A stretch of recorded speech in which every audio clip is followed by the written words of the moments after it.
The sound of shattering porcelain still echoes in my mind, even weeks later. But let me tell you something that will shock you to your core. That broken plate wasn't just dinnerware. It was the beginning of the most devastating family betrayal I've ever witnessed, and the catalyst for a revenge so sweet, it would leave my tormentors begging for forgiveness. My name is Beverly Nichols. I'm 61 years old, and I live in Cleveland, Ohio. For 37 years, I worked double shifts at Cleveland General Hospital as a registered nurse, saving every penny I could. I sacrificed vacations, new clothes, and even proper meals to build something meaningful for my family. I thought I was building a legacy of love and security. I was wrong. It was my grandson Tyler's 7th birthday party, held at my son Marcus's house on a crisp October afternoon. The autumn leaves painted the suburban neighborhood in brilliant oranges and reds, and I had arrived early with Tyler's favorite chocolate cake, one I'd spent hours perfecting, just like his late grandfather used to make. The house buzzed with excited children's laughter, the aroma of grilled burgers, and the warm chatter of family gathered together. I should have known something was wrong when Vanessa, my 34-year-old daughter-in-law, barely acknowledged my arrival. Her designer clothes and perfectly manicured nails spoke of a lifestyle far beyond what Marcus's teaching salary could afford. But I'd learned not to ask questions. For Tyler's sake, I kept my observations to myself. The party was in full swing when I took my seat at the beautifully decorated table. Tyler had just blown out his candles, his gap-toothed smile melting my heart as he wished for a new bicycle. I was reaching for a piece of cake when Vanessa's shadow fell across my plate. Her face was twisted with a rage I'd never seen before, her eyes burning with pure malice. "You think you belong here?" she hissed, loud enough for everyone to hear. The chatter around us died instantly. 20 pairs of eyes turned toward us, children stopping mid-bite, adults freezing with forks halfway to their mouths. Before I could respond, she grabbed my plate, loaded with cake and carefully arranged party snacks, and hurled it to the floor with such violence that the ceramic exploded into a dozen pieces. Food scattered across the hardwood floor, chocolate frosting splattering across my shoes and the white tablecloth. "Eat from the trash!" she screamed, her voice cutting through the stunned silence like a knife. "It's what you deserve, you pathetic, worthless old woman." The room was so quiet I could hear my own heartbeat thundering in my ears. Tyler began to cry, confused and frightened by his mother's outburst. My son Marcus sat frozen, his face pale, but making no move to defend me. The other guests stared in horrified fascination, as if watching a car crash they couldn't look away from. I felt heat rush to my cheeks, not from embarrassment, but from a fury so pure it nearly knocked me breathless. But I didn't give Vanessa the satisfaction of seeing me break. Instead, I stood slowly, my arthritis protesting as I rose to my full height. I looked her directly in the eyes, those cold, calculating eyes that had fooled my son into believing she loved him. "I see," was all I said. My voice was steady, controlled, though my hands trembled slightly as I picked up my purse. I walked through that room of gaping faces with my head held high, stepping carefully around the broken pieces of my dignity scattered across the floor. No one followed me. No one spoke. The only sound was the crunch of porcelain under my sensible shoes and Tyler's quiet sobbing. As I reached the front door, I heard Vanessa's voice behind me, dripping with satisfaction.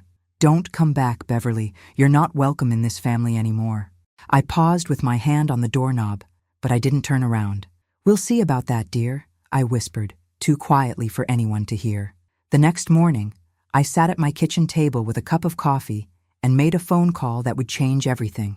But that envelope I mentioned, the one that made Vanessa faint when she opened it, that was just the beginning of her nightmare. If you're enjoying this story of family betrayal and justice served cold, please hit that like button, subscribe to our channel, and leave a comment telling me where you're watching from and what time it is there. Trust me, you won't want to miss what happens next. The sleepless night that followed Tyler's party was the longest of my life. I sat in my modest living room, surrounded by photographs spanning 3 decades. Marcus's graduation, his wedding day, Tyler's first steps. Each image now felt like evidence of my own foolishness, my willingness to believe that love and sacrifice would be enough to hold our family together. But as dawn broke over Cleveland, painting my kitchen in pale golden light, something crystallized within me. This wasn't just about a broken plate or public humiliation. This was about years of carefully orchestrated manipulation that I'd been too blinded by love to see clearly. The signs had been there all along. 3 years ago, when Marcus and Vanessa bought their sprawling 4-bedroom house in the prestigious Shaker Heights neighborhood, I'd wondered how they could afford the $485,000 price tag. Marcus taught high school mathematics, earning a respectable but modest $52,000 annually. Vanessa claimed to work in marketing, but I'd never seen evidence of any actual employment. When I'd offered to help with the down payment, $50,000 from my retirement savings, they'd accepted with suspicious eagerness. "Just a loan, Mom," Marcus had promised. "We'll pay you back within 2 years, with interest." That was 3 years ago. Not only had I never seen a penny in return, but they'd somehow convinced me to co-sign additional loans, totaling another $75,000 for home improvements and Vanessa's luxury SUV. I'd given them $125,000 of my life savings, money I'd earned through decades of 12-hour shifts, missed holidays, and treating my body like a machine. Money I'd planned to leave to Tyler for his college education. And for what? So Vanessa could parade around the neighborhood like some kind of socialite while treating me like a burden? The phone rang at exactly 7:30 a.m., interrupting my bitter reflections. It was my oldest friend, Margaret Walsh, who'd been a guest at the party. "Beverly, honey, I haven't slept all night thinking about what happened." Her voice was thick with concern. What Vanessa did was unconscionable. In front of that poor child, no less. "I should have seen it coming, Maggie," I admitted, my voice hoarse from unshed tears. "She's been poisoning Marcus against me for months. The subtle comments about how I'm interfering in their lives, how Tyler doesn't need his grandmother, confusing him with old-fashioned ideas. But the money, Beverly, you've given them everything. That woman drives a car that costs more than most people make in a year, while you're still driving that 15-year-old Honda." Margaret was right. While I counted every penny for groceries, Vanessa posted Instagram photos of designer handbags and spa weekends. While I wore the same 3 dresses to family gatherings, she appeared in a new outfit each time, complete with jewelry that sparkled like tiny stars. "I trusted them," I whispered, feeling the weight of my naivety crushing down on me. "I thought family meant something." "It does mean something, honey. But some people only understand the language of consequences." After hanging up with Margaret, I made my first decisive move. I called my bank and requested detailed statements for all accounts where Marcus and Vanessa had been listed as beneficiaries or co-signers. What I discovered made my blood run cold. Not only had they maxed out the credit lines I'd helped them secure, but they'd been using my name and excellent credit rating to open additional accounts. Without my knowledge, I was financially responsible for $47,000 in credit card debt accumulated over the past 18 months. Designer clothes, expensive dinners, a European vacation, all charged to accounts bearing my name and social security number. The total damage was staggering. $172,000 of my money, either given freely or stolen through fraud. At 61, with my retirement already compromised, this wasn't just a betrayal, it was the theft of my future security. But the financial discovery wasn't the worst part. As I dug deeper into bank records, I found evidence of something even more sinister. Vanessa had been systematically alienating Tyler from me, documenting every interaction with twisted interpretations designed to paint me as an unstable, interfering grandmother. Email threads between her and Marcus revealed her master plan: to have me declared mentally incompetent, seize control of my remaining assets, and cut me out of Tyler's life permanently. She'd been building a case for months, describing my erratic behavior and unhealthy attachment to my grandson. "She's getting too old to make rational decisions," read one email from Vanessa to my son. "Tyler needs protection from her negativity. We should consider legal guardianship of her affairs before she ruins her own life and embarrasses us further." The betrayal hit me like a physical blow. My own son, the boy I'd raised alone after his father died, the young man I'd put through college by working extra shifts and skipping meals, had been plotting to steal my independence and dignity. As I sat surrounded by evidence of their treachery, I felt something shift inside my chest. The heartbroken mother and grandmother began to fade, replaced by someone harder, more calculating. If they wanted to play games with money and legal manipulation, they'd picked the wrong opponent. I reached for my phone and dialed a number I'd hoped never to use, my nephew Robert's law firm.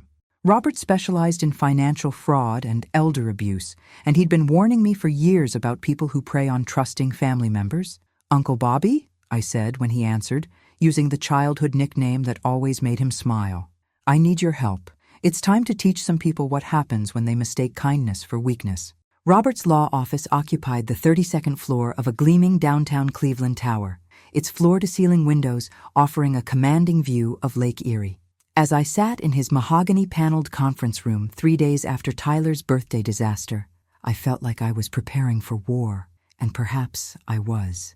"Aunt Beverly," Robert said, spreading the documents I'd provided across the polished table. "This is worse than I initially thought. We're not just talking about family dysfunction here. We're looking at systematic financial fraud, identity theft, and conspiracy to commit elder abuse." Robert had grown into a distinguished man of 45, his silver temples and sharp suits reflecting his success in fighting for victims like me. But beneath the professional exterior, I could see the anger blazing in his eyes, the same protective fury he'd shown as a child when neighborhood bullies picked on younger kids. "The credit accounts opened in your name without authorization constitute federal crimes," he continued, adjusting his reading glasses. "But that's just the beginning. I've been investigating Vanessa's background since you called, and what I've found is illuminating." He pulled out a thick file folder that made my stomach clench with anticipation. "Vanessa Marie Thompson, now Nichols, has a history of this behavior. Before she married Marcus, she was engaged to a wealthy widower in Columbus. That relationship ended abruptly when he discovered she'd been forging his signature on investment documents. No charges were filed because he was too embarrassed to admit he'd been conned by someone 30 years younger. My hands trembled as I absorbed this information. She's done this before? Multiple times. There's also a previous marriage in Toledo that ended in an ugly divorce when her ex-husband discovered she'd emptied their joint business account, $230,000, and fled to Miami with her personal trainer. The case is still tied up in litigation. The revelation hit me like cold water.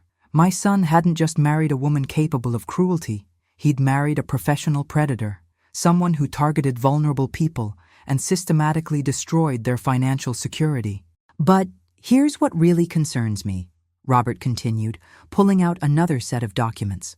"I ran a background check on their mortgage and discovered something interesting.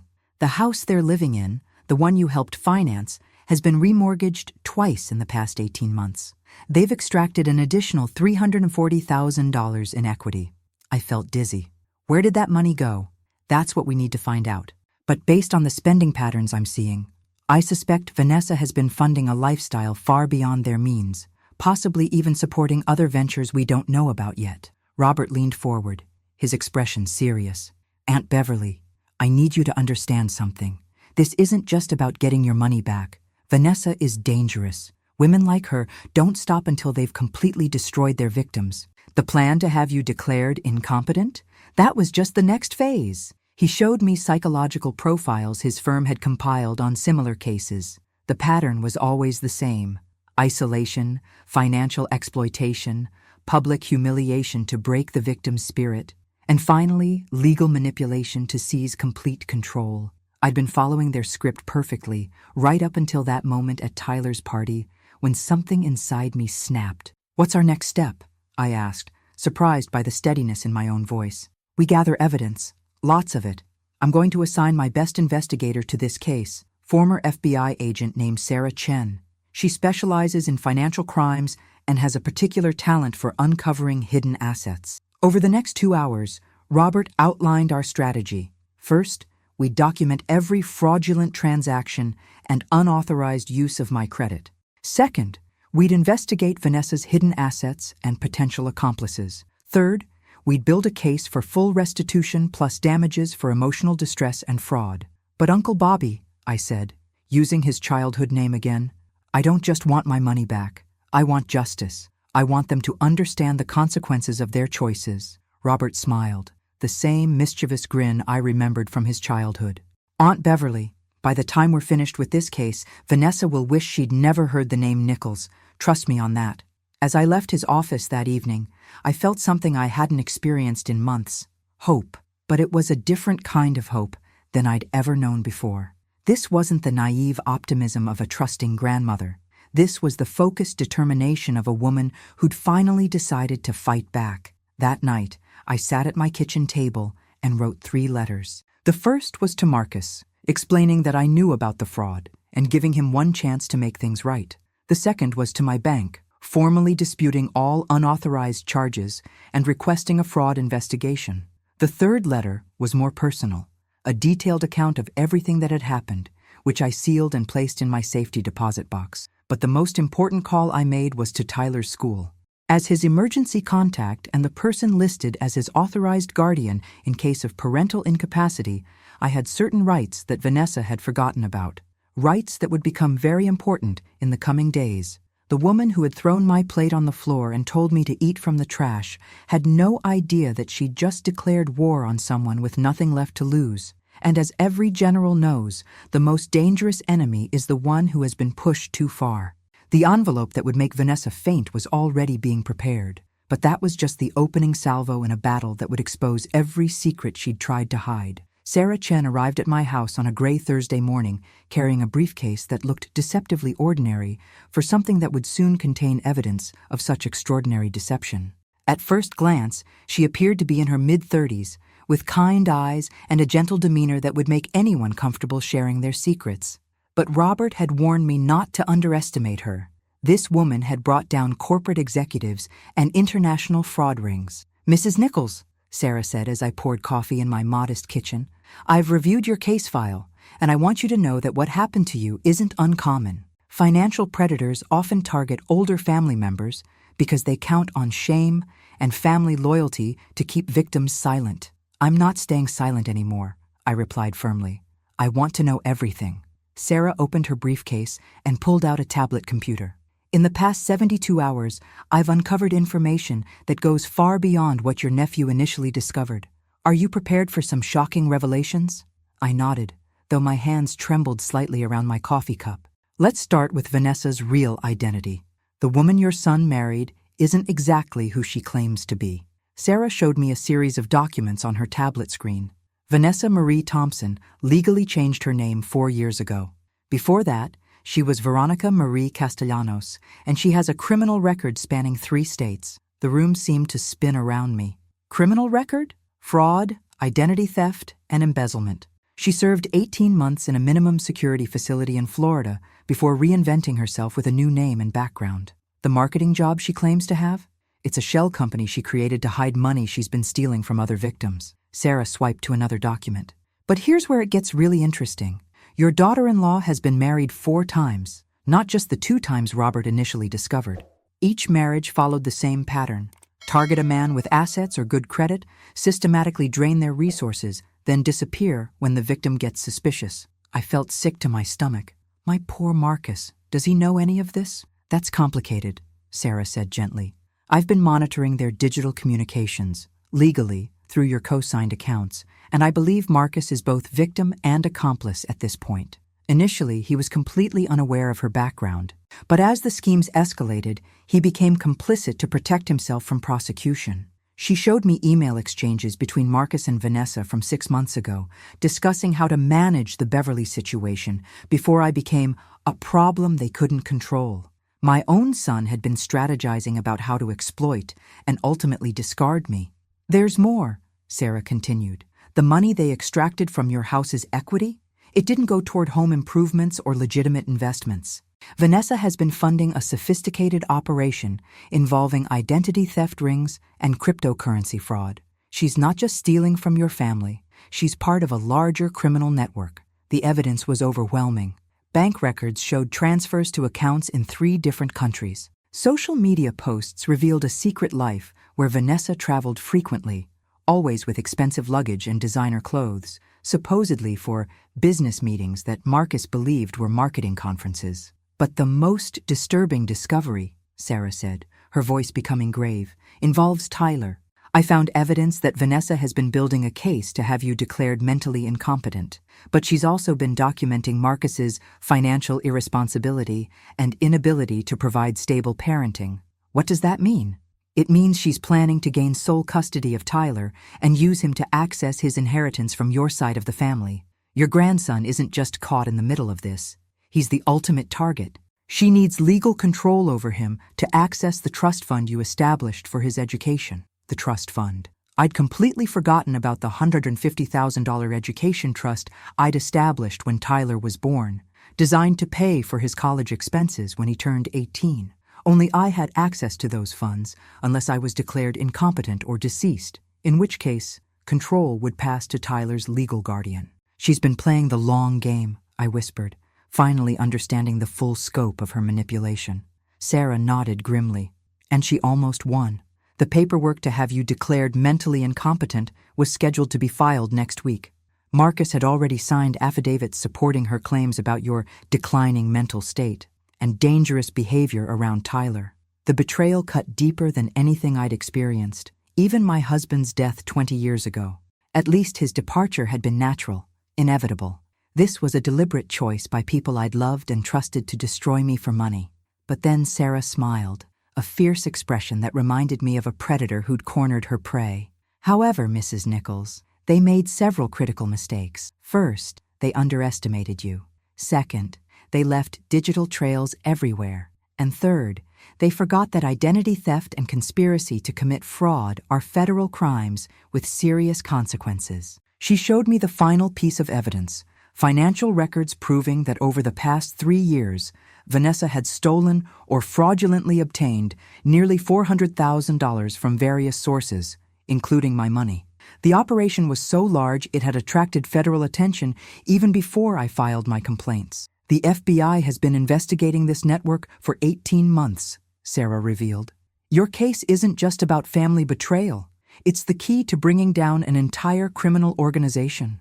Vanessa and her associates have stolen millions from elderly victims across the Midwest. I stared at the evidence spread across my kitchen table, feeling a mixture of devastation and growing satisfaction. They'd thought they were dealing with a helpless old woman. Instead, they'd accidentally targeted someone connected to one of Cleveland's most aggressive legal teams and inadvertently exposed themselves to federal law enforcement. What happens now? I asked. Sarah packed up her tablet and fixed me with a steady gaze. Now, Mrs. Nichols, we set the trap. And when it springs, your daughter-in-law is going to discover that some mistakes can't be undone, no matter how clever you think you are. The envelope was ready. The evidence was compiled. And tomorrow, Vanessa would receive a surprise that would shatter her carefully constructed world into a million pieces, just like she'd shattered my plate and tried to shatter my spirit. But I wasn't broken. I was armed, dangerous, and ready for justice. The envelope sat on my kitchen counter like a loaded weapon. Thick manila paper containing documents that would destroy Vanessa's world as thoroughly as she'd tried to destroy mine.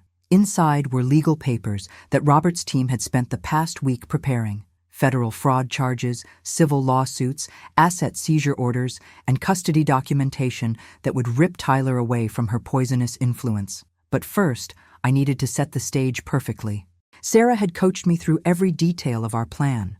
Predators like Vanessa have one fatal weakness, she'd explained during our final strategy session.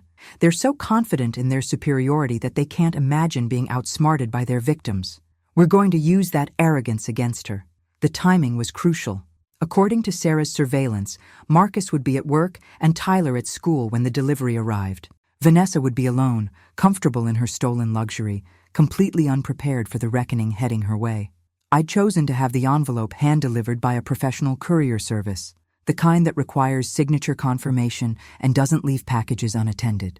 The psychological impact would be immediate, an official-looking delivery that demanded personal attention and couldn't be ignored or delayed.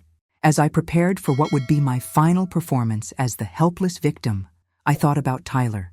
My grandson deserved to know the truth about his mother, but he also deserved protection from the ugliness of adult betrayal. Robert had assured me that Child Protective Services would prioritize Tyler's emotional well-being throughout the legal proceedings. The call came at exactly 11:47 a.m. Mrs. Nichols, this is Detective Martinez with the Cleveland Police Financial Crimes Unit. The package has been delivered. Are you ready to proceed with Phase 2? My heart pounded, but my voice remained steady. Yes, Detective, I'm ready. Phase 2 involved a carefully orchestrated sequence of events designed to prevent Vanessa from destroying evidence or fleeing the jurisdiction. As soon as she signed for the envelope, a timer would begin counting down. She'd have exactly 30 minutes to absorb the contents before law enforcement and legal representatives would arrive to serve additional warrants and begin asset seizure. Robert called 15 minutes later. Aunt Beverly, the delivery was confirmed at 11:43. Our courier reported that Vanessa appeared confident when she signed for the package, even made a joke about more bills from Beverly's lawyers. She has no idea what's coming. I closed my eyes and tried to imagine the scene playing out in that beautiful house I'd helped them buy. Vanessa, probably wearing one of her expensive outfits purchased with stolen money, casually opening an envelope that would expose every secret she'd worked years to hide. The first document would be the federal criminal complaint, listing her real name and criminal history. The shock of seeing Veronica Marie Castellanos in official legal documents would be devastating enough, but that was just the beginning. The second document outlined the fraud charges: conspiracy, identity theft, money laundering, and elder abuse. Each count carried significant prison time, especially for someone with her prior convictions. The third document was the civil lawsuit demanding full restitution of $387,000, every penny she'd stolen or fraudulently obtained, plus interest and damages. Attached to this were asset seizure orders for the house, vehicles, and all bank accounts. But the fourth document would be the one that destroyed her completely: a custody order removing Tyler from her care immediately, based on evidence of her criminal activity and the dangerous environment she'd created. Marcus, as a co-conspirator in fraud schemes, would also lose custody rights pending investigation. And the final document? A letter from me. Dear Veronica, you told me to eat from the trash because that's what I deserved.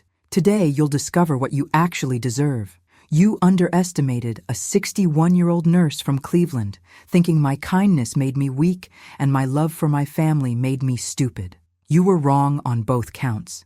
Every dollar you stole, every lie you told, every moment you spent poisoning my son against me, I have evidence of it all. You're not just facing the loss of your stolen money. You're facing federal prison time, and you'll serve every day of your sentence knowing that your own arrogance brought you down. You wanted me out of Tyler's life? Congratulations! You've succeeded in removing yourself instead. My grandson will grow up knowing the truth about what kind of person you really are, and he'll understand why sometimes good people have to fight back against evil. You picked the wrong family to destroy. Beverly Nichols. P.S. The trash you mentioned? That's where you belong, and that's exactly where you're going. My phone rang at 12:15 p.m., exactly 32 minutes after delivery confirmation. Mrs. Nichols? It was Detective Martinez again, and I could hear satisfaction in his voice. We have confirmation that the suspect opened the envelope. Neighbors reported hearing screaming from the residence, and our surveillance team observed her collapsing in the front yard. Paramedics are on scene, but it appears to be shock rather than a medical emergency. I felt a complex mixture of emotions: satisfaction, relief, and a tiny bit of pity for the woman who'd brought such destruction on herself. But the pity faded quickly when I remembered Tyler's confused tears at his birthday party and Marcus's betrayal. The suspect regained consciousness and immediately attempted to contact Marcus Nichols, the detective continued. However, Mr. Nichols is currently being arrested at his workplace on related fraud charges. Both suspects are being processed according to the federal warrants. Robert's voice came through on a conference call connection. Aunt Beverly, it's over. The house is being secured, assets are frozen, and Tyler is safe with Child Protective Services until we can arrange proper custody. Sarah's team recovered evidence of additional crimes. This network was even larger than we initially realized. As I hung up the phone, I sat quietly in my kitchen and allowed myself to cry. Not from sadness, but from relief. For months I'd felt powerless, watching helplessly as my family was torn apart by greed and manipulation. Today, I'd taken my power back. The woman who'd humiliated me in front of my grandson was now facing the consequences of her choices. The son who'd betrayed me would have time in prison to reflect on the price of choosing money over family loyalty. And Tyler, my sweet, innocent Tyler, would be protected from their toxic influence. Justice wasn't just served. It was delivered with precision, wrapped in manila paper, and signed for by the criminal herself. But this was only the beginning. The legal battles ahead would test my resolve in ways I couldn't yet imagine. However, for the first time in months, I felt ready for whatever came next. The phone had been ringing non-stop since 2 p.m. News traveled fast in our suburban neighborhood, and apparently the sight of police cars, federal agents, and Child Protective Services vehicles surrounding Marcus and Vanessa's house had provided enough entertainment to fuel gossip for months to come. I let most calls go to voicemail, but when Margaret's number appeared for the third time, I finally answered. "Beverly, my God, what's happening over there? The whole street is blocked off, and I saw them loading computers and files into evidence trucks." "Justice, Maggie," I said simply. "Justice is finally happening." I gave her the basic outline, enough to satisfy her concern, but not so much that it would compromise the ongoing investigation. When I finished, Margaret was silent for nearly a minute. "Beverly Nichols," she finally said, her voice filled with awe, "you are the most dangerous woman in Cleveland, and I am so proud to be your friend." Despite everything, I laughed. It felt good to laugh again. Robert arrived at my house an hour later, accompanied by Sarah and a woman I didn't recognize, a tall, elegant African-American woman in her 40s with the bearing of someone accustomed to authority. "Aunt Beverly, I'd like you to meet Assistant U.S. Attorney Lisa Washington. She's leading the federal prosecution team." Lisa shook my hand with a firm grip that immediately inspired confidence. "Mrs. Nichols, I want you to know that your case has become the keystone in dismantling one of the largest elder fraud networks we've seen in the Midwest. Your courage in coming forward may have saved dozens of other families from the same fate." She showed me evidence that Sarah's investigation had uncovered, a sophisticated operation targeting older adults across 5 states, with total losses exceeding $3.2 million. Veronica, had been one of their most successful operators, using marriage and family relationships to gain access to victims' assets. The network had a specific playbook, Lisa explained, and your daughter-in-law followed it perfectly. Identify targets with assets and family connections, establish romantic relationships to gain access, systematically isolate victims from support systems, commit fraud while building legal cases for incompetency, then disappear when suspicion arose. "Except she didn't disappear this time," I observed. "Exactly. She got greedy and comfortable, probably because she thought she'd found the perfect long-term situation with your son and grandson. That arrogance led to mistakes that exposed the entire operation." Sarah pulled out her tablet and showed me surveillance footage from Vanessa's reaction to receiving the envelope. Despite my anger at her, watching another human being collapse in shock was difficult to witness. But then I remembered Tyler's frightened face at his birthday party, and my sympathy evaporated. "What happens to my grandson now?" I asked, cutting to what mattered most. "That's actually why I'm here," Lisa said. "Tyler is currently in temporary protective custody, but we need to establish permanent arrangements quickly. Given that both parents are facing federal charges, and considering your existing legal relationship as his designated emergency guardian, we'd like to discuss placement options with you." The possibility of raising Tyler myself was both terrifying and wonderful. At 61, was I too old to provide the energy and stability a traumatized 7-year-old would need? But then I thought about the alternative. Tyler lost in the foster care system while his parents served prison sentences, and my decision became clear. "I want him," I said firmly. "Whatever it takes, however long the legal process requires, I want to raise my grandson." Robert smiled and pulled out another folder. "I was hoping you'd say that.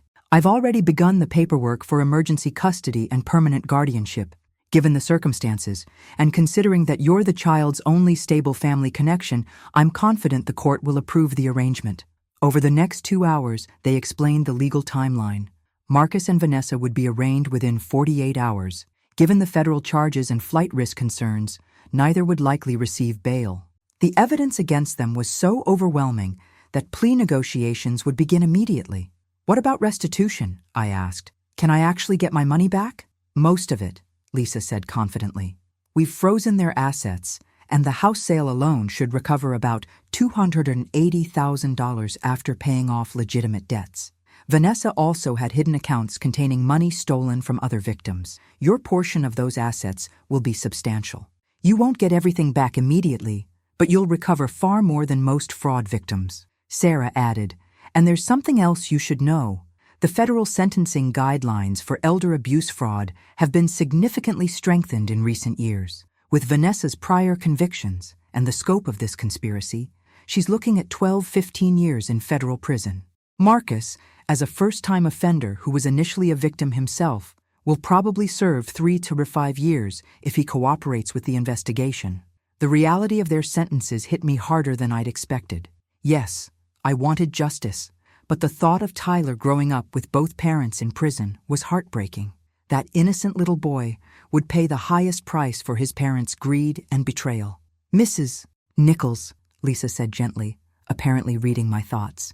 Children are remarkably resilient. Tyler will have trauma to work through, but he'll also have something many kids in his situation don't have: a loving guardian who fought for him. That makes all the difference. As the legal team prepared to leave, Robert handed me one final document, a letter that had arrived that afternoon. "This came from Marcus," he said quietly. "He asked that I give it to you personally." After they left, I sat alone in my living room and opened my son's letter with trembling hands. His handwriting looked shaky, desperate. "Mom, I know you'll probably never forgive me, and I don't deserve forgiveness. You gave me everything: love, education, support, and I repaid you with betrayal that nearly destroyed you. I want you to know that I never intended for things to go this far. When I first met Vanessa, I thought I was in love.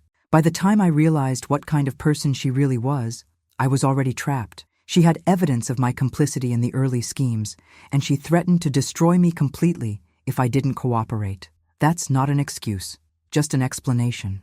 I should have been stronger. I should have protected you and Tyler instead of protecting myself. Please take care of my son. Give him the love and stability that I failed to provide. Tell him about his grandfather, about the good parts of our family history. Don't let my mistakes poison his future. I'm sorry, Mom, for everything. Marcus." I folded the letter and placed it in my jewelry box, next to the watch his father had worn during 30 years of police service. Someday, when Tyler was old enough to understand, he'd read his father's words and hopefully learn that even good people can make terrible choices when they're weak or afraid. But tonight, I had a grandson to reclaim and a future to rebuild. The woman who'd thrown my plate on the floor and told me to eat from the trash had inadvertently given me something precious: the motivation to fight for what mattered most. Tomorrow, Tyler would come home with me, and we'd begin healing together. Tyler's small hand felt impossibly fragile in mine as we walked through the doors of my house, his new home, carrying a single suitcase containing everything he'd been allowed to take from his parents' house before it was sealed as evidence. His eyes were red-rimmed from crying, and he hadn't spoken a complete sentence since the social worker had explained that he'd be living with Grandma Beverly for a while. I'd spent the previous 3 days transforming my spare bedroom into a 7-year-old's sanctuary. The walls now bore cheerful yellow paint and posters of his favorite cartoon characters. Margaret had contributed a bookshelf filled with age-appropriate novels, and I'd splurged on new bedding featuring the superheroes he loved. Still, I knew that no amount of decorating could heal the trauma of watching your entire world collapse in a single afternoon. "Are you hungry, sweetheart?" I asked, kneeling to meet his eyes. "I made chocolate chip cookies, the kind Grandpa used to make for your daddy when he was little." Tyler nodded silently and allowed me to lead him to the kitchen table. As he nibbled mechanically on a cookie, I saw my husband Frank's gentle spirit in the boy's face, the same kind eyes, the same stubborn cowlick that refused to lie flat no matter how much you brushed it. "Tyler," I said softly, "I know everything feels scary right now.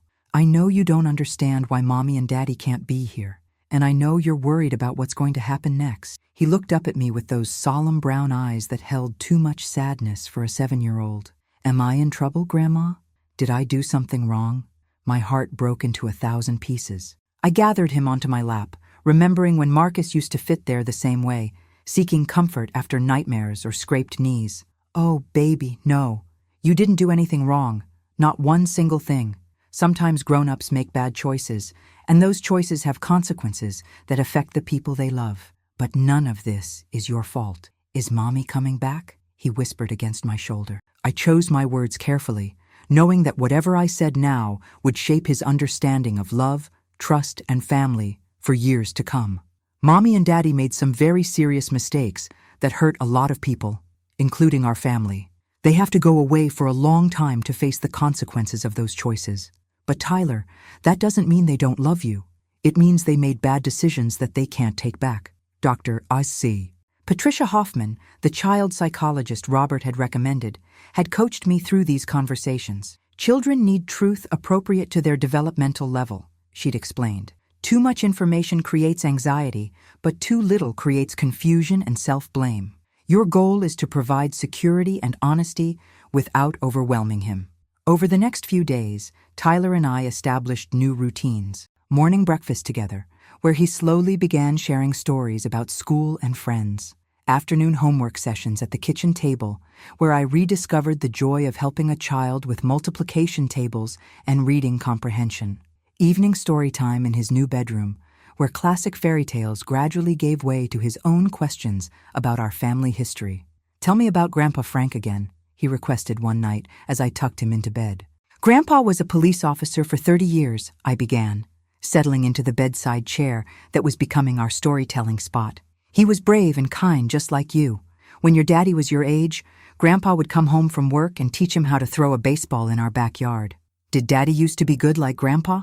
The question pierced my heart. How do you explain to a child that his father had been good once, before fear and weakness led him down a path of betrayal? "Your daddy was a wonderful little boy who grew up to be a good man.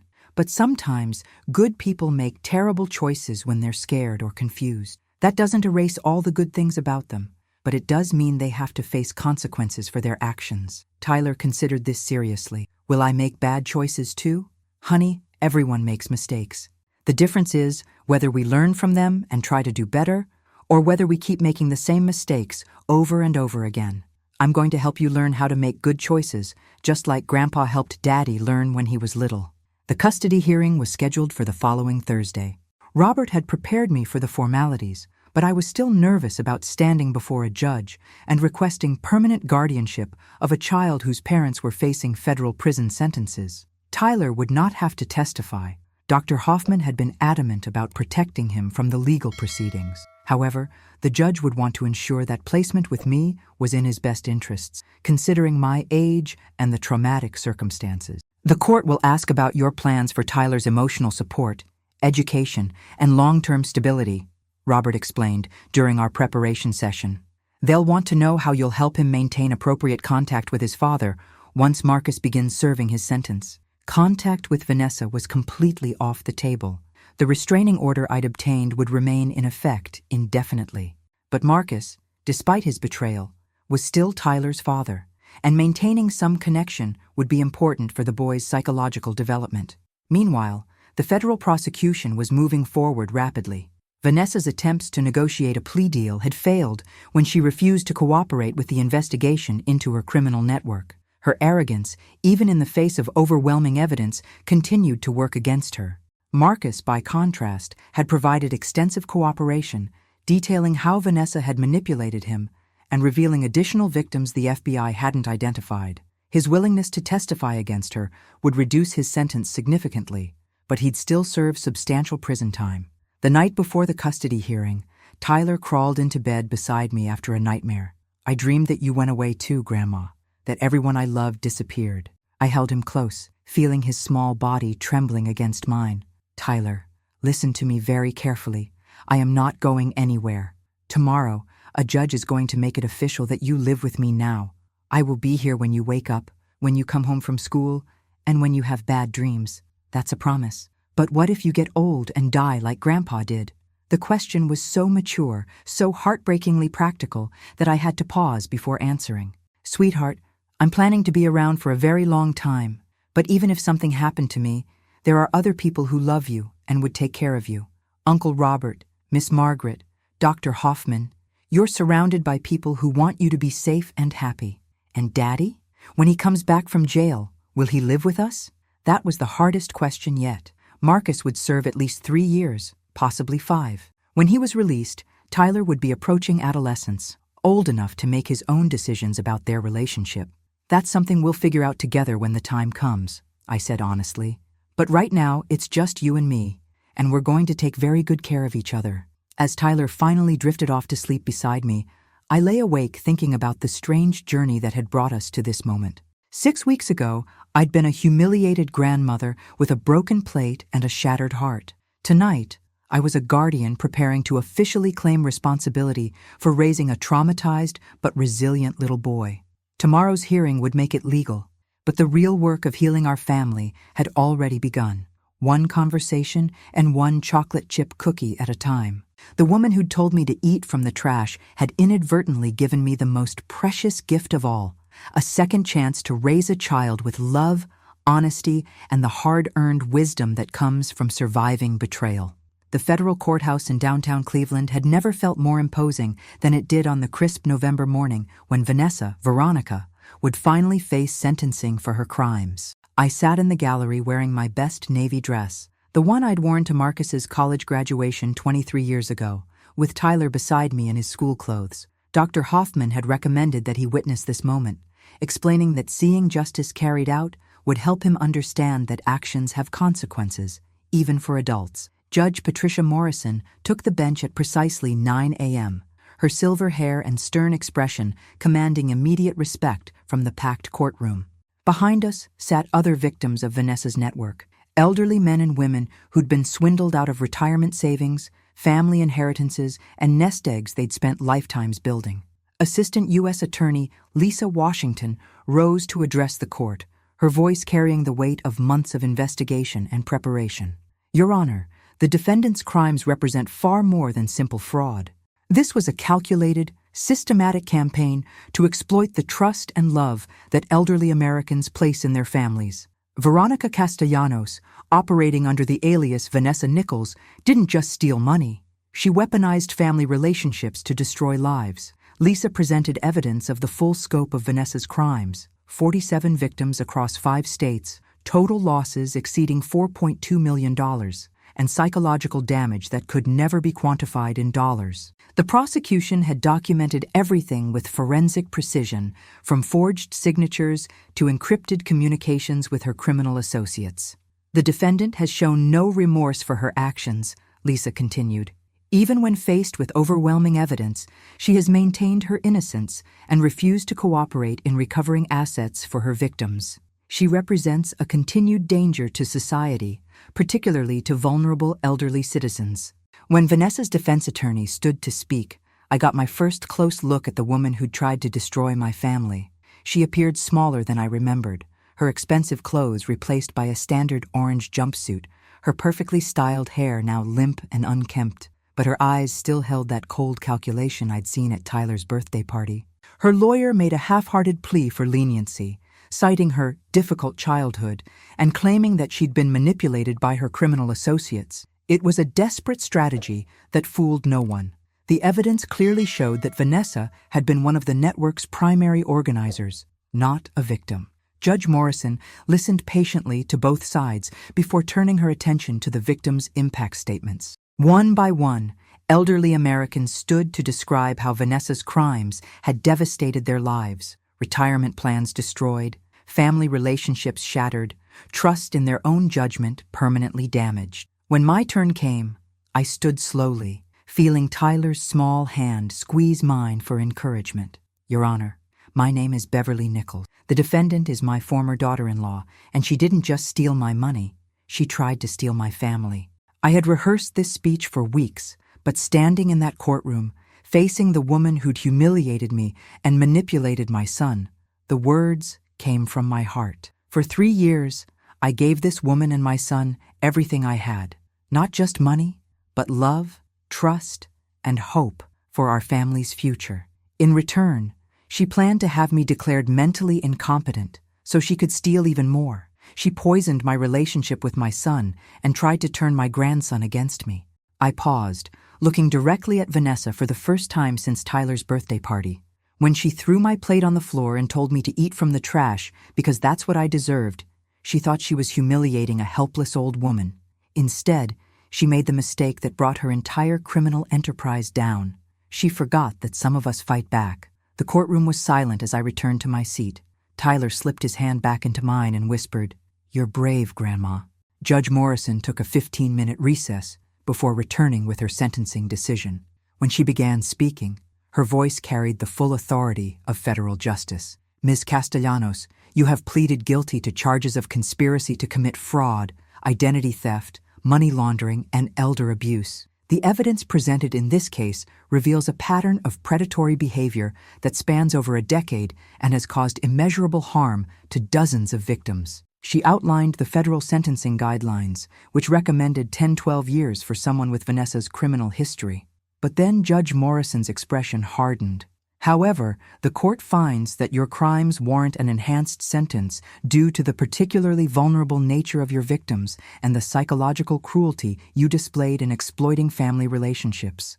You didn't just commit fraud, you weaponized love and trust to destroy families. The judge leaned forward, looking directly at Vanessa. Furthermore, your complete lack of remorse and refusal to cooperate in victim restitution demonstrates that you remain a danger to society. The court sentences you to 18 years in federal prison with no possibility of parole before serving 15 years. Gasps echoed through the courtroom. Even Lisa Washington looked surprised by the severity of the sentence. Vanessa's face went white as the reality hit her. She would be nearly 50 years old before she saw freedom again. Additionally, Judge Morrison continued, the court orders full restitution to all victims to be satisfied through the liquidation of all defendants' assets, both domestic and foreign. The defendant will also be prohibited from accessing the internet unsupervised for 5 years following her release. As court officers moved to escort Vanessa away, she turned toward our section of the gallery. For a moment, her mask slipped, and I saw desperate panic in her eyes. She opened her mouth as if to speak, but no words came. Then she was gone, led through a side door to begin an 18-year journey toward whatever redemption might be possible. Tyler and I sat quietly as the courtroom emptied around us. Other victims approached to thank me for my testimony, sharing stories of their own losses and expressing gratitude that justice had finally been served. Mrs. Nichols, Lisa Washington said as we prepared to leave, I want you to know that your courage in coming forward led to the largest elder fraud prosecution in this district's history. The network that victimized you and Tyler has been completely dismantled. Outside the courthouse, Tyler looked up at me with those serious brown eyes. Grandma, is it over now? Are we safe? I knelt down to meet his gaze, thinking about how to explain that healing takes longer than justice, but that both were necessary. The legal part is over, sweetheart. But the most important part, you and me building a new family together, that's just beginning. As we walked hand in hand toward my car, I thought about the letter I'd written to Vanessa, the one that ended with, "You picked the wrong family to destroy." Today, a federal judge had confirmed that assessment. The woman who'd thrown my plate and told me to eat from the trash would spend the next decade and a half in a small cell, thinking about the choices that had brought her there. Meanwhile, Tyler and I would be building something beautiful from the wreckage she'd left behind. Justice wasn't just served, it was served with interest, compounded daily, and guaranteed by the full faith and credit of the United States government. 6 months after Vanessa's sentencing, Tyler and I had settled into a rhythm that felt remarkably like happiness. Our morning routine began with him helping me make breakfast. He'd become quite skilled at scrambling eggs and buttering toast, followed by careful attention to his school preparations and my work schedule. Yes, work. At 62, I'd returned to nursing part-time at Cleveland General, partly for the income, but mostly because I'd discovered that having purpose beyond raising Tyler was essential for both of us. He needed to see that adults could rebuild their lives after devastating setbacks, and I needed the intellectual stimulation that came with caring for other people's medical needs. The restitution process had moved faster than anyone expected. The sale of Marcus and Vanessa's house, combined with the recovery of hidden assets from offshore accounts, had returned $340,000 to me, more than I'd ever dreamed of getting back. The money went immediately into Tyler's education fund, now managed by an independent trustee who would ensure it remained protected until he reached college age. More importantly, Tyler was thriving. His initial trauma had given way to a resilient determination that reminded me daily of his grandfather, Frank. His grades were excellent, he'd made several close friends at school, and his weekly sessions with Dr. Hoffman had helped him process the complex emotions surrounding his parents' absence. The most difficult conversation we'd had concerned contact with Marcus. My son had been sentenced to 4 years in federal prison, with possibility of release after 3 with good behavior. The facility where he was serving his time allowed supervised phone calls and visits, and Tyler had expressed interest in maintaining some connection with his father. "I'm angry at Daddy," Tyler had told me during one of our evening talks. "But Dr. Hoffman says anger and love can exist at the same time. Is that true, Grandma?" "Very true, sweetheart. Love doesn't disappear just because someone disappoints us terribly. But loving someone doesn't mean we have to accept bad behavior or put ourselves in danger." We'd established a careful protocol. Tyler could speak with Marcus once a month by phone, with me listening to ensure the conversations remained appropriate. No discussions of the crimes, no manipulation tactics, no promises Marcus couldn't keep. Just a father trying to maintain some connection with his son while facing the consequences of his choices. The first phone call had been heartbreaking to witness. Marcus's voice was hollow as he apologized to Tyler for making mistakes that hurt our family. Tyler, with 7-year-old directness, had simply said, "I still love you, Daddy, but I don't understand why you did bad things." Neither did I, honestly. But understanding wasn't required for forgiveness or for moving forward. The Financial Crimes Unit had kept me updated on the broader case against Vanessa's network. 17 additional arrests had been made, with prosecutions ongoing in multiple states. The Elderly Fraud Task Force had recovered over $8 million in stolen assets, returning life savings to victims who'd never expected to see their money again. Detective Martinez had visited us recently to present Tyler with a Junior Crime Fighter certificate for his role in helping bring criminals to justice. Tyler had beamed with pride, displaying the certificate prominently in his bedroom next to his school achievement awards. "Your grandson helped save a lot of families," Detective Martinez had told me privately.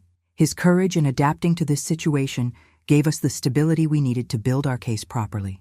But the most meaningful recognition had come from an unexpected source. The nursing staff at Cleveland General had nominated me for the Ohio Nurses Association's Courage in Adversity Award. The nomination letter, written by my supervisor, described my experience as an inspiring example of how personal strength and professional ethics can transform devastating personal betrayal into community service and advocacy for vulnerable populations. I hadn't expected to win, but the ceremony was scheduled for next month, and Tyler was incredibly excited about attending. "My grandma is getting an award for being brave," he'd announced to his entire second-grade class, earning me a conference call from his teacher expressing admiration for our family's resilience. Spring had arrived in Cleveland with unusual warmth, and Tyler and I spent our Saturday afternoons working in the small garden behind my house. He'd chosen to plant tomatoes and sunflowers, happy plants that grow tall and strong, like I'm going to, he'd explained with characteristic 7-year-old logic. As we worked together in the soil, I often thought about the envelope that had changed everything. That manila package sitting on my kitchen counter had represented more than legal documents. It had been proof that even when everything seems lost, fighting back is still possible. "Grandma," Tyler said one afternoon as we watered his sunflower seedlings, "when I grow up, I want to help people like you helped me." "What kind of helping?" I asked, though I suspected I knew the answer. "I want to catch bad people who hurt families. Maybe be a police officer like Great-Grandpa Frank, or a lawyer like Uncle Robert, or a detective like Miss Martinez."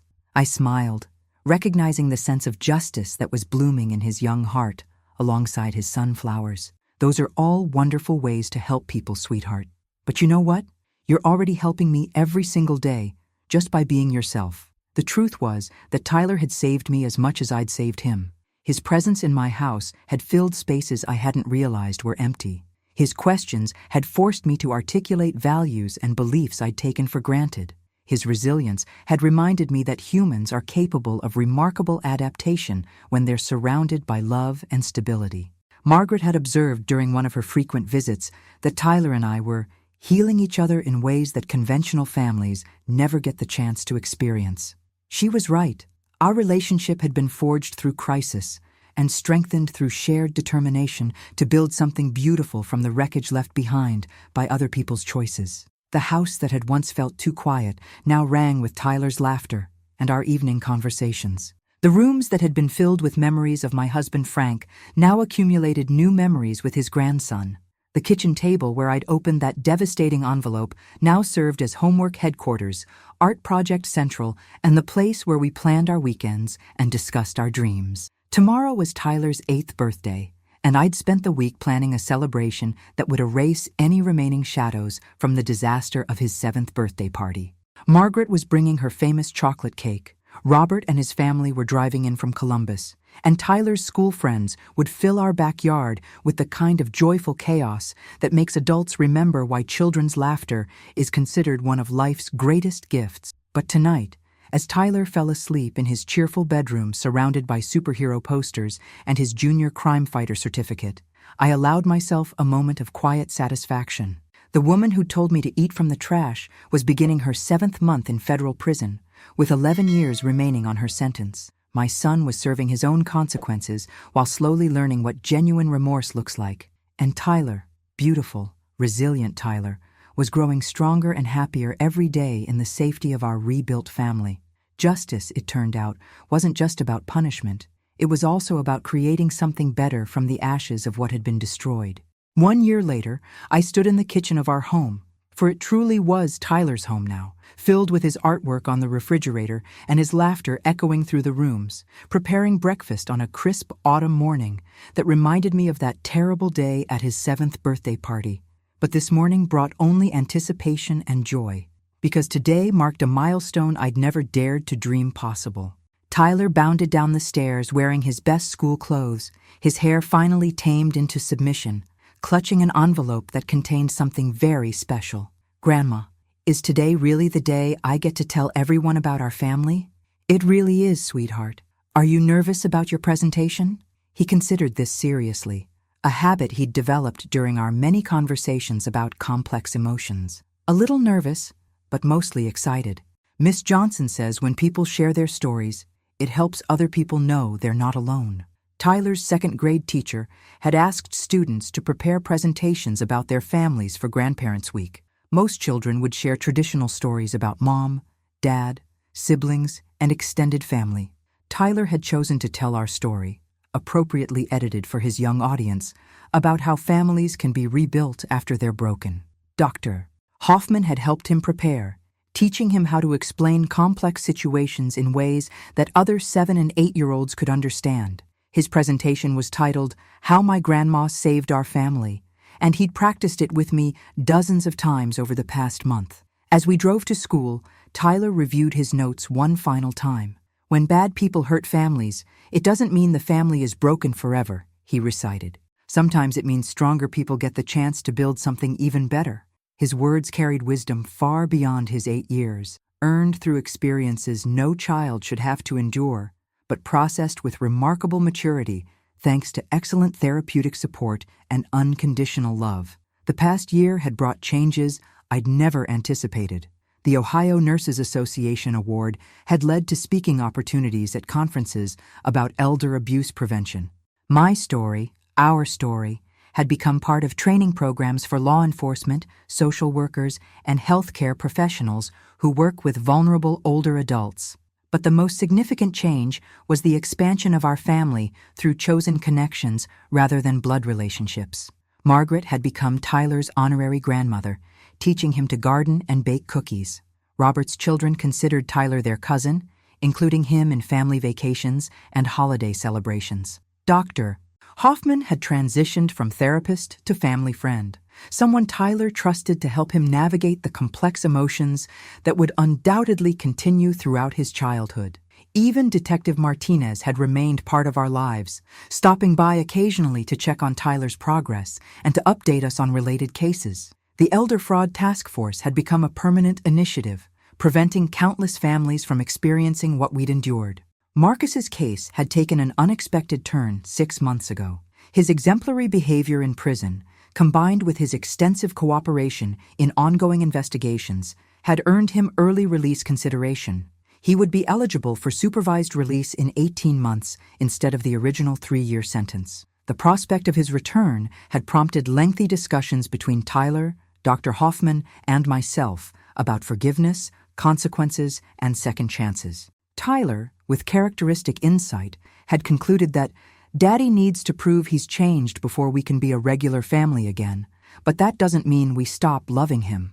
We'd established new boundaries for Marcus's eventual reintegration, Supervised visits initially, gradual expansion of contact based on his demonstrated commitment to rebuilding trust, and absolute transparency about his financial situation and association. Tyler would have significant input into the pace and extent of their relationship restoration. Some families get second chances, Tyler had observed during one of our evening talks. But second chances have to be earned, not just given. At 8 years old, my grandson understood concepts about accountability and redemption that many adults never master. The morning of Tyler's presentation, I sat in his classroom surrounded by other grandparents, watching my remarkable little boy stand confidently before his classmates and teacher. He held up a photograph of the three of us, Marcus, Tyler, and me, taken before the crisis began. "This is my family before bad things happened," he began. "I loved my daddy and my mom, but they made very bad choices that hurt people, especially my Grandma Beverly." He showed another photograph, one we'd taken just the previous weekend of him and me at the Cleveland Botanical Garden, both of us grinning as we posed next to his favorite flowers. "This is my family now." Sometimes when bad people break families, it gives good people the chance to build something better. My grandma fought for me when other people tried to hurt me, and now we take care of each other. Tyler's classmates listened with rapt attention as he explained how families could look different from what you might expect, but still be filled with love and safety. His presentation concluded with a statement that brought tears to every adult eye in the room. If someone in your family is mean to you or hurts you, remember that there are good grown-ups who will fight for you. You just have to be brave enough to tell someone you trust. After the presentation, Tyler's teacher pulled me aside. "Mrs. Nichols, I want you to know that Tyler's story has already helped one of his classmates. Yesterday, a little girl in our class told the school counselor about some problems at home, saying that Tyler's presentation made her realize she deserved better treatment. You've raised an advocate." The drive home from school was quiet, both Tyler and I processing the emotional intensity of sharing our story publicly.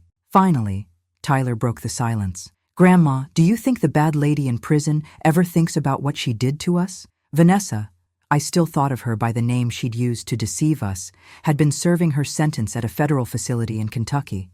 According to Lisa Washington, she'd shown no signs of genuine remorse, spending her time filing frivolous appeals and maintaining her innocence despite overwhelming evidence. "I think she probably thinks about herself and how unfair she believes her situation is," I answered honestly. "Some people never learn to take responsibility for their actions, but that doesn't affect our happiness or our family." "I feel sorry for her," Tyler said unexpectedly. "Not sorry enough to want her to come back and hurt us again, but sorry that she never learned how to love people the right way." His capacity for empathy, even toward someone who'd tried to destroy his family, never ceased to amaze me. That evening, as we celebrated the success of his presentation with ice cream sundaes and a movie, Tyler curled up beside me on the couch and said something that crystallized everything we'd built together. "Grandma, I'm glad the bad things happened because they led to good things. Is that okay to say?" "It's perfectly okay to say, sweetheart. Sometimes the worst things that happen to us clear the way for the best things. That doesn't mean we're grateful for the bad parts, but we can be grateful for what we learned and who we became." As I tucked Tyler into bed that night, I reflected on the journey that had brought us to this moment. 18 months ago, I'd been a humiliated grandmother watching my family disintegrate while feeling powerless to stop it. Tonight, I was the guardian of a thriving 8-year-old boy who understood justice, forgiveness, and resilience better than most adults. The envelope that had made Vanessa faint hadn't just delivered legal documents, it had delivered freedom. Freedom from toxic relationships, freedom from financial exploitation, and freedom to build something authentic and strong from the wreckage of what we'd lost. Tyler's breathing had settled into the deep rhythm of sleep, but I remained in his doorway a moment longer, watching the rise and fall of his small chest and marveling at the strength contained in such a young body. Tomorrow would bring new challenges and new opportunities for growth, but tonight we were safe, loved, and complete. If you followed our story from that devastating birthday party to this moment of triumph, I hope you've seen that even the darkest betrayals can't extinguish the light of human resilience. Sometimes the people who try to destroy us actually clear the path for our greatest victories. Thank you for sharing this journey with us. Please subscribe to our channel for more stories about overcoming life's challenges, and leave a comment telling us where you're watching from and what time it is there. Your support means everything to families like ours who've learned that courage isn't the absence of fear. It's fighting back even when you're afraid. Remember, you're stronger than you know, and you deserve better than anyone who tries to convince you otherwise. From our family to yours, never stop fighting for what's right.